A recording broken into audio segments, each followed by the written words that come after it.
Existe algo mais democrático que o povo e mais questionador? É com a coragem do povo que se constrói uma sociedade, um país, um mundo feito de emoção, de raça, de atitude, de um povo com opinião e unido pela informação que circula a toda hora, que acontece em todos os lugares e que coloca você no centro de tudo, que nos faz interagir, contestar, fazer negócios, consumir, compartilhar. E tudo isso de um jeito muito simples.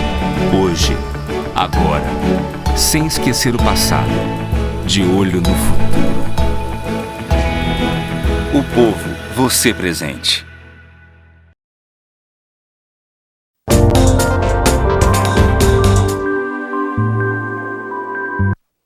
Estamos de volta. Você lembra que o Dr. Eladio falou no começo do programa que para evitar a cirurgia bariátrica tem que combater a obesidade na infância? Pois é, sobre isso que a gente conversa aqui com a Samara Mesquita, que é nutricionista, e vai falar um pouco pra gente sobre esse trabalho, né? Samara, como é que estão nossas crianças? Assim, a obesidade está muito grande aqui no Ceará, especificamente? O que é que você tem visto em consultório, nas ruas?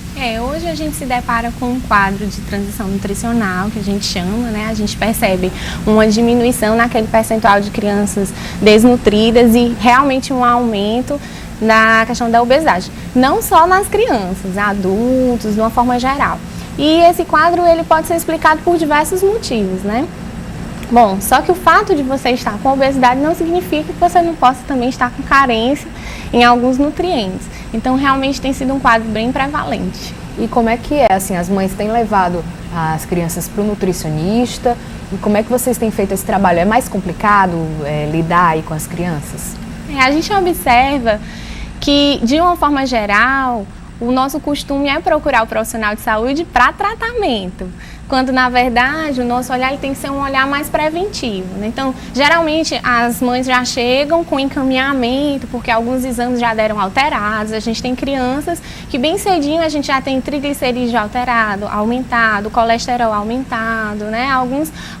E essas alterações às vezes assustam um pouco e motivam essa mãe a chegar ao nutricionista. Mas a gente tem uma demanda muito grande também da preocupação, meu filho não aceita determinados alimentos, não aceita fruta, legumes, já tentei de tudo, né? E às vezes essa ajuda do profissional acaba que ela confia que vem mais a calhar. Mas a gente tem, de certa forma, é mais para o tratamento, a gente tem procurado mudar isso. Essa criança com obesidade, ela pode vir a se tornar adolescente que vai fazer uma cirurgia bariátrica? Com certeza, assim, a gente costuma dizer que os hábitos, de forma geral, eles são construídos na infância.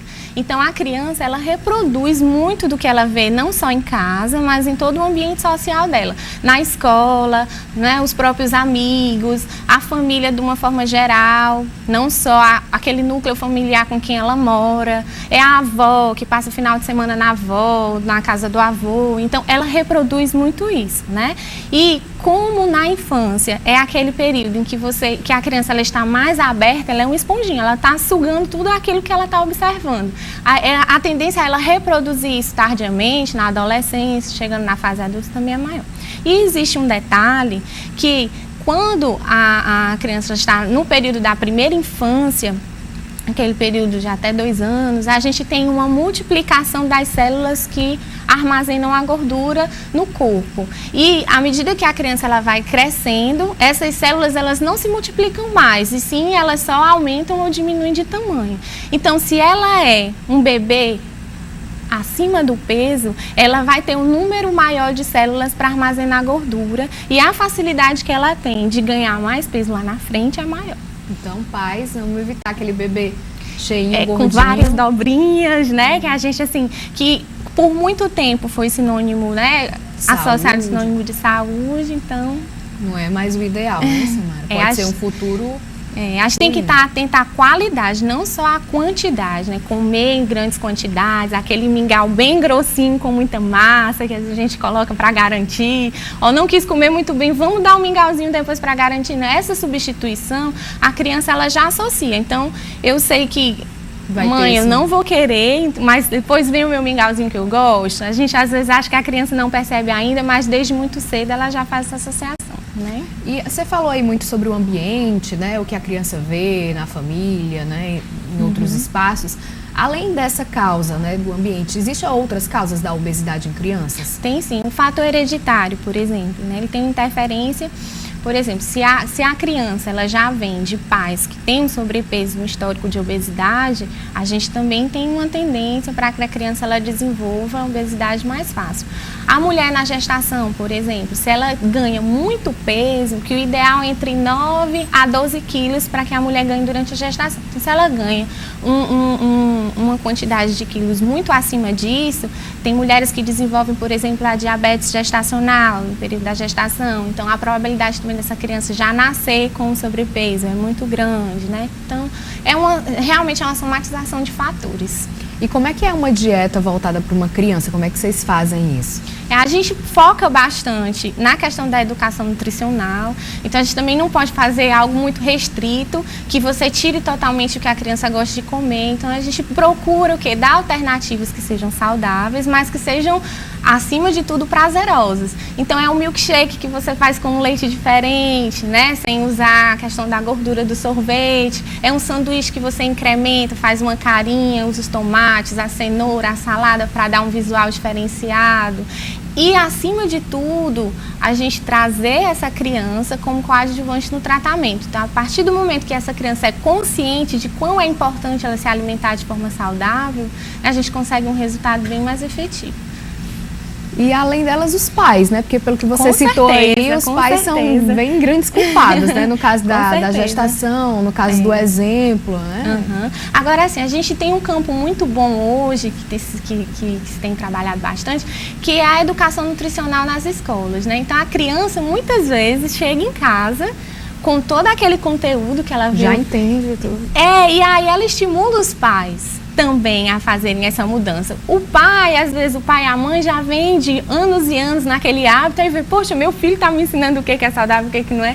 E aí ele vê isso como algo super interessante e abraça também. Então, realmente é um trabalho em equipe. Tanto os profissionais que estão ao redor, o professor, né, o educador de forma geral, os outros profissionais de saúde que estão fazendo o acompanhamento, junto com a família e junto com a criança. E quando você passa aí, por exemplo, você recebeu de um pai um filho que está acima do peso, você passou lá as orientações, como é que vai ser, como é que é esse acompanhamento? Eles têm que ficar de olho na criança para ver se ela está cumprindo direitinho, tem que matricular numa atividade, como é que isso? A gente puxa bastante para a questão da atividade física mesmo, né? Mas a atividade física que seja prazerosa para aquela criança, às vezes um esporte, né? Uma dança, um futebol, que a criança já se identifique.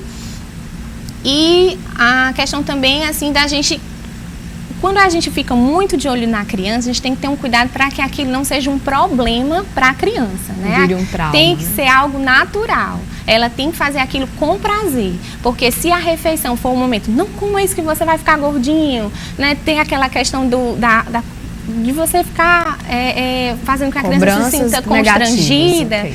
Isso vai acabar sendo algo negativo. Ok, Samara, muito obrigada pela sua participação. Infelizmente a gente não tem mais tempo, a gente vai ter tempo para um VTzinho rápido. Você está tendo tempinho para cuidar da sua saúde, né? No nosso quadro Doutor Bom Exemplo, vamos conhecer um cardiologista com fôlego para encarar expedientes fora da clínica todos os dias. Dr. Ricardo Pereira é um praticante de tênis.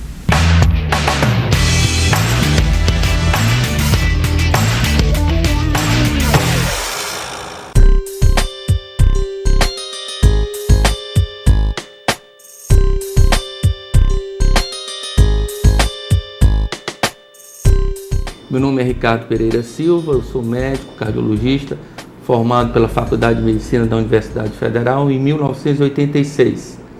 Desde cedo, desde criança, eu admirei muito a medicina como carreira e gostei de segui-la porque eu me sinto que posso ajudar as pessoas, além de eu achar que essa é uma carreira fascinante. Então minha rotina diária começa cedo, eu acordo por volta das 6 horas da manhã, e 7h30 eu estou no Hospital Walter Cantídio, onde eu trabalho todas as manhãs, ora fazendo pesquisa, ora ensinando, ora atendendo os pacientes.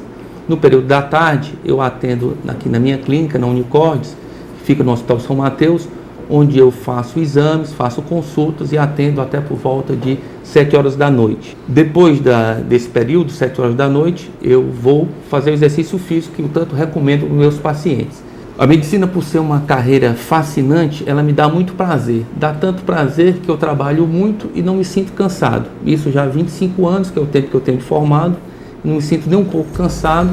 Pelo contrário, eu me sinto cada vez mais fascinado pela medicina e pelo contato com o paciente.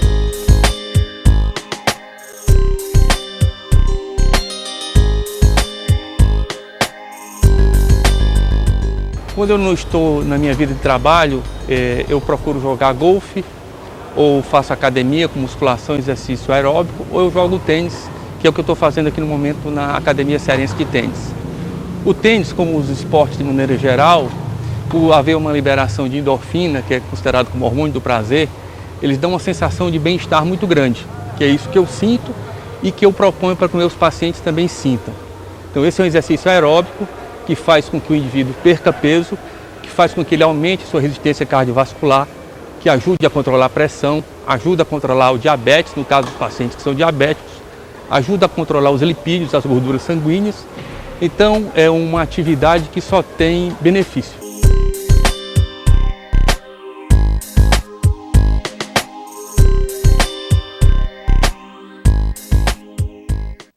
Nosso programa fica por aqui. Agradeço a sua audiência, agradeço a presença aqui dos nossos entrevistados. Te convido para participar com a gente das nossas mídias sociais.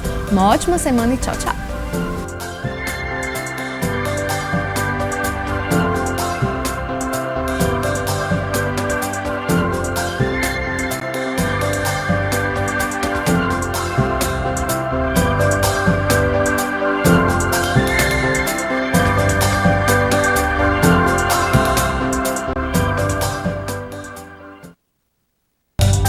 Vida e Saúde. Apoio cultural. Unimed Estilo. Exclusividade para viver o melhor da vida. Unimed Odonto. Completa a sua saúde. E Evangelista Torquato. Centro de Reprodução Humana.